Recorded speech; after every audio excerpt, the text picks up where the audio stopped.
Ruben, you mentioned then about the kind of leadership and issues like that. Obviously, you're going to be looking to sign new players, maybe in January, maybe in the summer. Do you feel you need to bring in players who can deliver that? Do you need to sign big characters? Obviously, you're linked with Emi Martinez in the summer as well as Senny Lamens. Do you need some big characters to come in and maybe change the dressing room from the inside?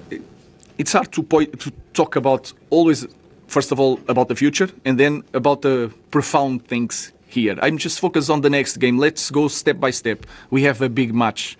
We need to win. We need to try to find different ways of playing because especially without Ahmad and Brian, we lost some characteristics that is hard to find. So let's focus on that and then we will see the rest. Ruben, the thing that stands out about the Kobbie Mainoo, his half-brother, is that, because you talk about the open door, your door's always open, are you a bit sort of disappointed or surprised that Kobbie hasn't come to you and said, look, that's happened, it's nothing to do with me, boss? Basically, in essence, I just want to make sure you're clear about that, because while that's not going on, surely that sort of speaks about his sort of character as well, Kobbie. Maybe he hasn't got that in him to sort of come and be proactive.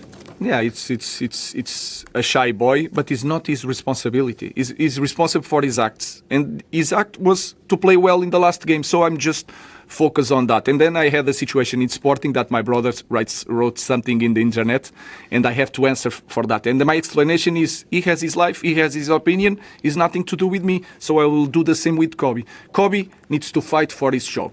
I think that is not a bad thing to be on the bench of Manchester United with 20 years old. I remember Ronaldo was on the bench, Rooney was on the bench sometimes, Veron was not playing. I remember all the history of Manchester United, and this didn't fall. So let's continue in trying to avoid the nonsense and the noise, and I just want, believe it or not, I just want to help the team to win and they help Kobbie to be a better player. I do believe it. And so what you're saying then about Rooney, Ronaldo, all these big players on the bench, is that something you're trying to cultivate then, this idea that actually, No guys, I'm not trying to say, Kobbie, you are a big player here, let's put it on the bench to show something. No. What I'm saying is the opposite. I'm just not putting Kobbie sometimes because I understand that this is not the right guy to start the game. Maybe the next game, tomorrow, the next game, is going to start. If he plays well, he's going to show everyone, this guy cannot take me for the team, and I will be so happy. So I don't care. I don't want to show nothing to anyone. I'm just saying that I'm trying to win games and to show to the players that if you do the things right, you will play no matter what the name. Thank you. Chris and then Catherine. Hi Ruben. You let in 4 goals on Monday, but I think it's fair to say that Senna has played very, very well since he came into the first team. Not his fault at all, of course. You could have worked out differently in the summer. You could have signed Martinez.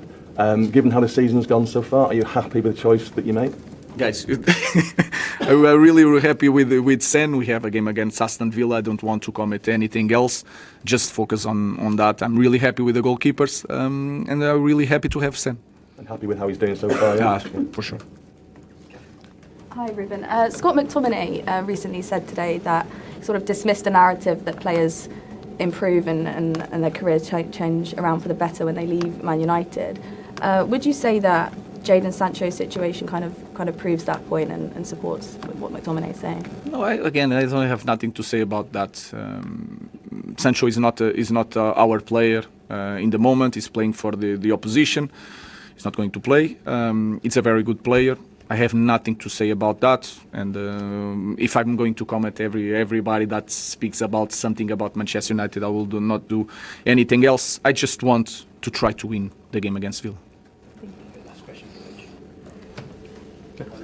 Everyone's got to ask, with January approaching, have the club told you that there is money available if you want to buy players next month? We'll see. The only thing that we know is that we only would try to bring players that we think that is going to be the future. It's not going to be to save something in this moment, to cope with the losses of 3 players for AFCON. It's not going to do.